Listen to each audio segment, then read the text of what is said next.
દાહોદ જિલ્લામાં ગેરકાયદેસર રીતે વીજ મીટરમાં છેડછાડ કરી વીજ ચોરીનો કૌભાંડ સામે આવ્યું છે।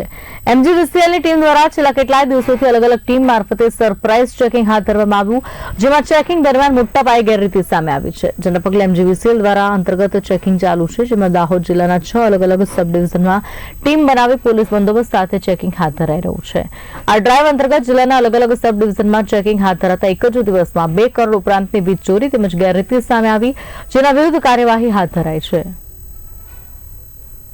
દાહોદ શહેર તેમજ દાહોદ જિલ્લામાં આવતી મધ્ય ગુજરાત વીજ કંપનીની સબ ડિવિઝનની ઓફિસોમાં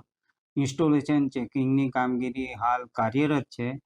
અને ચાલુ છે, જેમાં આજ રોજ તારીખ 19/9/25ના રોજ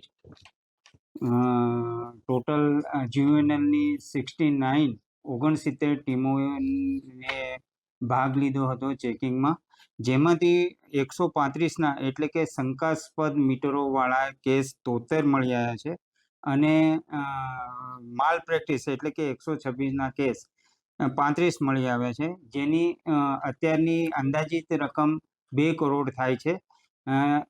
આ જે શંકાસ્પદ મીટરો છે એનું વધુ લેબ પરીક્ષણ કરવામાં આવશે, એમાં એકચ્યુઅલ કેટલી રકમ થાય છે એનો ખ્યાલ આવશે।